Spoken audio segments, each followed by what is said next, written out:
What's up, Acolyte Squad? My name is Prince, and I'm an urban acolyte. Let's talk about Doctor Strange in Spider-Man 3, specifically talking about Doctor Strange serving as a mentor for young Peter Parker in the third movie in the Spider-Man trilogy in the MCU. I know some people are taking an issue, not some people, a lot of people on social media are taking an issue with Spider-Man having a mentor in Doctor Strange.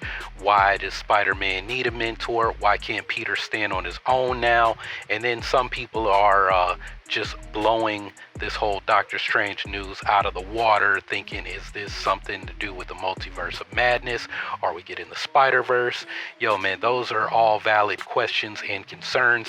I want to talk specifically about Doctor Strange serving as a mentor for Peter Parker, and why this is not really a new thing, but why it is necessary in the Spider-Man story that the MCU is setting up for Peter Parker. And I want to tell you why Peter has always had a mentor. But before I start to unpack all of that and really get into the meat of this off the dome Spider-Man video, I just want to say that, hey, if you're new here, hey, again, my name is Prince. This is Urban Acolyte TV, where we talk about the hero's journey in geek culture. Now, I've mostly talked about the hero's journey in Star Wars, but now I'm going to do more than just the occasional one-off MCU video, and also get into the hero's journey in some of my favorite martial arts movies that are out, all on this channel. So hey, if that sounds like something that you can get behind, you want to have a geek culture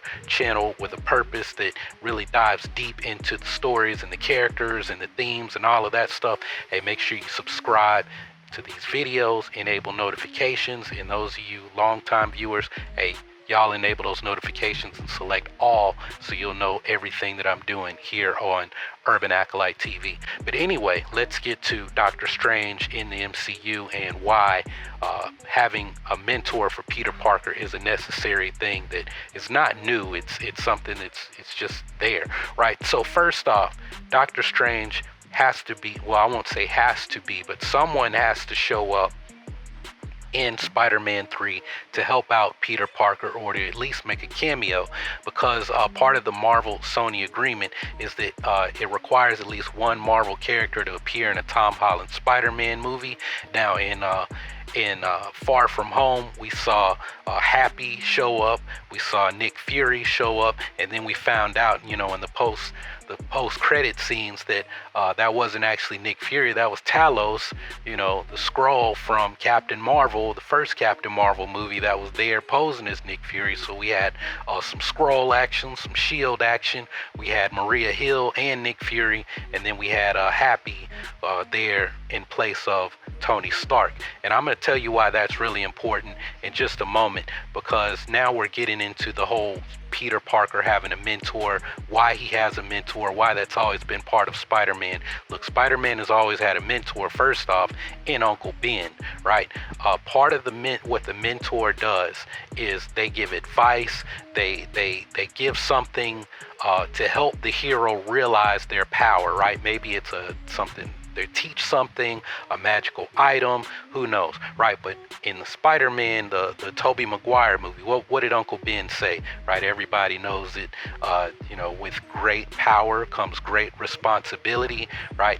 That was kind of a call to action for Peter, right, from Uncle Ben. And then what happened? Peter didn't follow that advice. He didn't listen to that boon of wisdom, to that call to action, the call to embark on the hero's journey, right? Hey man, I told you, this Joseph Campbell dude, it is in everything, right? And in a minute, I'm going to point out something that I was reading the other day, a short passage that really brings this whole point home, for my argument that I'm building up to about why Peter always has a mentor, why, Doctor Strange has to be the mentor in Spider-Man 3, if that's where they're going with the story, right, as I see it right now, because I don't want to get too crazy with speculations about a movie that we know next to nothing about, other than a whole lot of rumors that are not confirmed to be true right now. All right, so Then you look at the Tobey Maguire movies, you look at the Andrew Garfield movies. They did an interesting thing. One, you had Uncle Ben there, but you also had the mentors that Peter Parker looks up to, who were scientists who turn out to be villains, right? You had Dr. Octopus, you had the Lizard, right? Well, what was his name? I don't remember off the top of my head. Dr. somebody, right?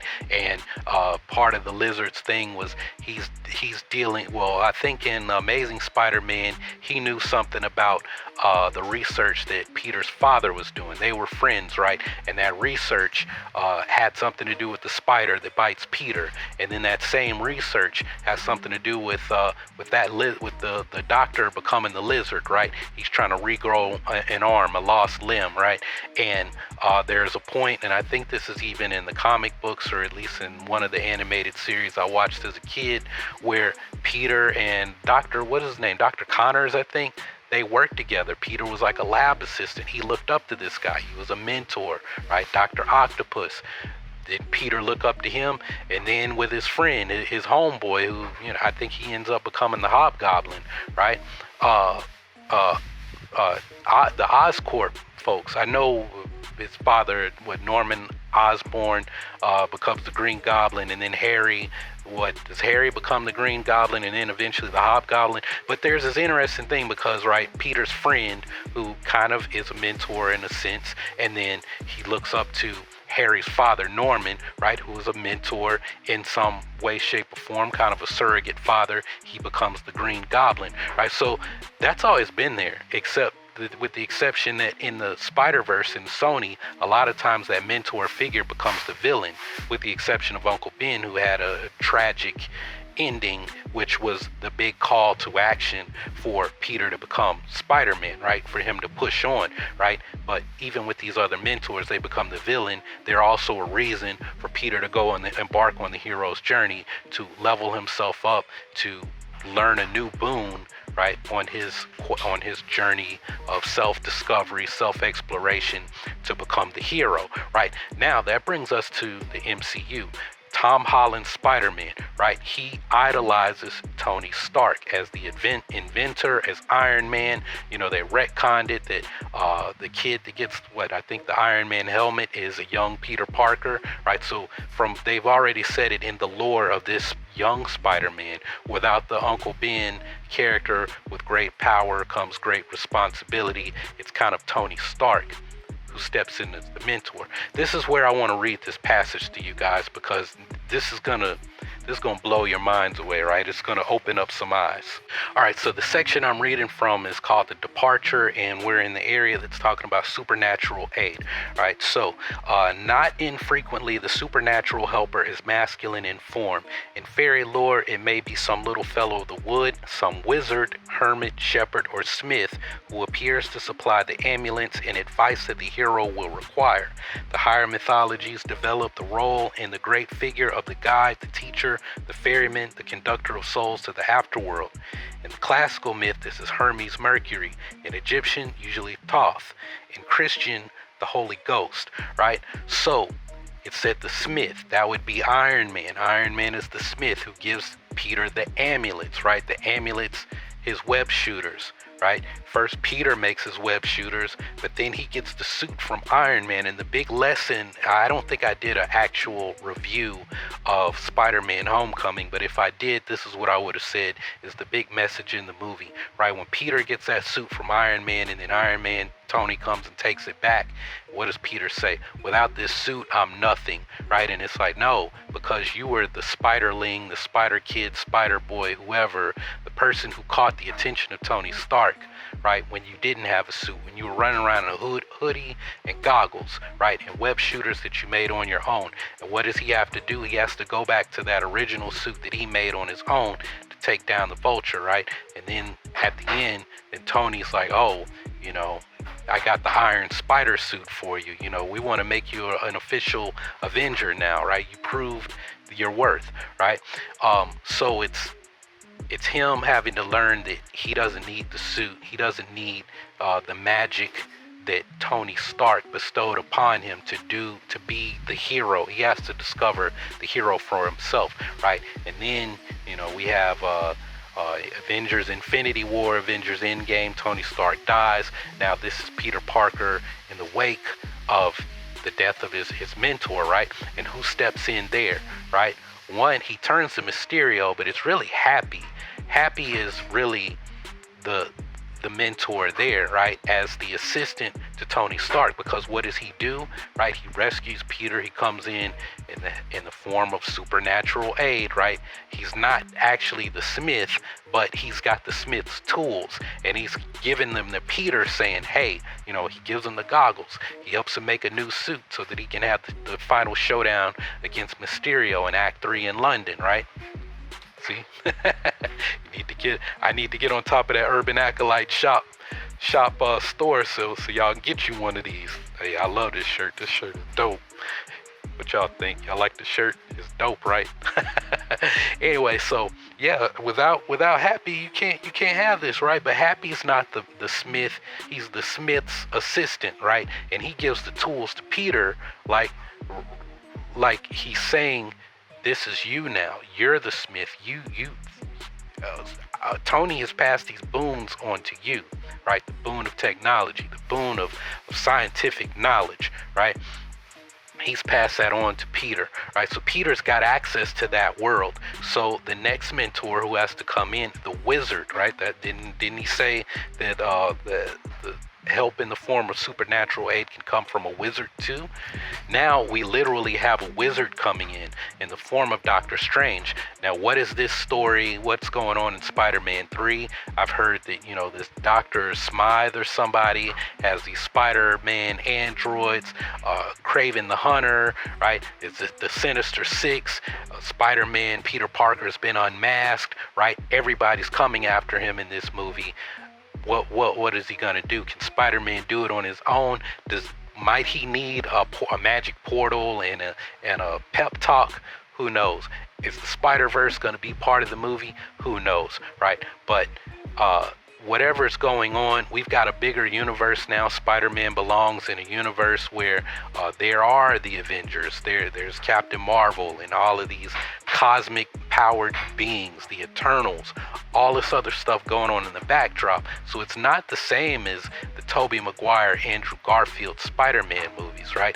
Now he's operating in a New York City where he's not the only superhero that's out there. He's the youngest kid on the block, right? But he's not the only one. He's not even the new kid on the block, because we know that Miss Marvel is coming soon, right?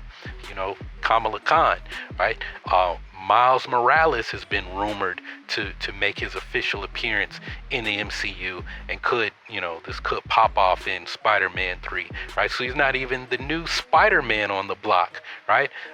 He's got to build himself up to being a mentor as well to young Miles, maybe Kamala Khan, who knows, other heroes who are coming in who want to be that new kid on the Avengers. And so he has allies, right? Allies who are older, who are more experienced, because people say, why can't we have a Spider-Man that stands on his own? And I'm saying, well, you might get that, but right now you don't have a Spider-Man. You have Spider-Man who is still in high school, right? Maybe by this point he'll be a senior in high school, because this Spider-Man, this trilogy that Marvel and Sony set out to do was going to focus on the high school years of Peter Parker.